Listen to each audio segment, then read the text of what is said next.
Subscribe کریں discover Urdu knowledge کو اور ساتھ میں موجود بیل آئیکن کو بھی دبا دیں تاکہ ہماری ہر نئی آنے والی ویڈیو کی نوٹیفیکیشن آپ کو سب سے پہلے مل سکے، اور ساتھ میں ہمارے آفیشیل فیس بک پیج کو بھی فالو اور لائک کرنا مت بھولیے گا۔ محترم ناظرین، السلام علیکم۔ کچھ سوال، ایک یہ کہ انسان کیوں بنایا گیا، اور دوسرا یہ کہ کائنات کیوں بنائی گئی ہے۔ یہ بہت ہی بنیادی سوال ہیں جس کا موجودہ سائنس کے پاس کوئی جواب نہیں، اس لیے بہت سے سائنسدان نہ صرف کائنات کو بے مقصد سمجھتے ہیں بلکہ یہاں کی ہر ایک چیز بھی انہیں فضول دکھائی دیتی ہے۔ اس فریب کی وجہ یہ ہے کہ وہ خالق کائنات کا انکار کرتے ہیں، لیکن جب ایک با مقصد سائنسدان اس سوال پر غور کرتا ہے کہ یہ کائنات کیوں بنائی گئی تو وہ اس کا جواب اس حقیقت میں پاتا ہے کہ کائنات میں ہر چیز کی حقیقت اس کا مقصد تخلیق ہے، یعنی کائنات ایک مکمل سسٹم ہے جس میں ہر چھوٹی سے چھوٹی اور بڑی سے بڑی چیز اس نظام کا ایک اہم اور ضروری پرزہ ہے۔ کوئی بھی چیز یہاں بیکار نہیں بلکہ سبھی ایک دوسرے کی خدمت پر لگی ہیں۔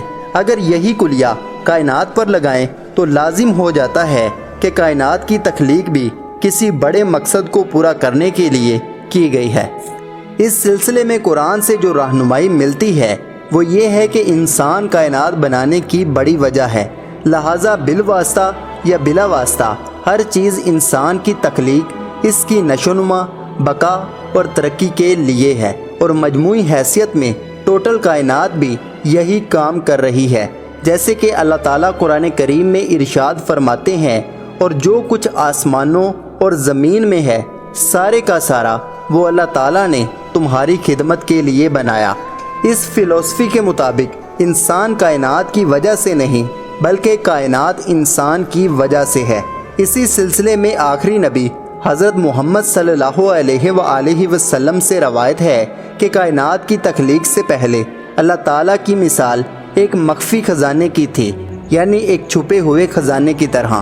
اس نے چاہا وہ پہچانا جائے تو اس نے انسان کو بنانے کا سوچا، اس لیے کائنات وجود میں لائی گئی۔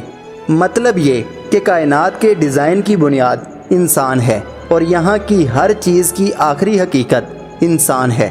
ایٹم بھی اسی کے لیے کام کرتا ہے، اور بڑے سے بڑے ستارے بھی اس کے لیے پیدا ہوئے اور اسی کے لیے مرتے ہیں تاکہ انسان کی تخلیق میں کام آنے والے عناصر بن سکے، جو ستاروں کے زبردست دھماکہ خیز سپر نووا سے صرف بنتے ہیں۔ تمام گفتگو سے حاصل یہ ہوا کہ کائنات اور اس کی ہر چیز انسان کے لیے ہے اور انسان اپنے رب کے لیے۔ تو امید کرتا ہوں کہ یہ چھوٹی سی کوشش آپ کے علم میں اضافے کا سبب بنی ہوگی۔ ویڈیو پسند آئے تو ویڈیو کو لائک کرنا مت بھولیے گا، چینل کو سبسکرائب کریں۔ اللہ حافظ، اللہ نگہبان۔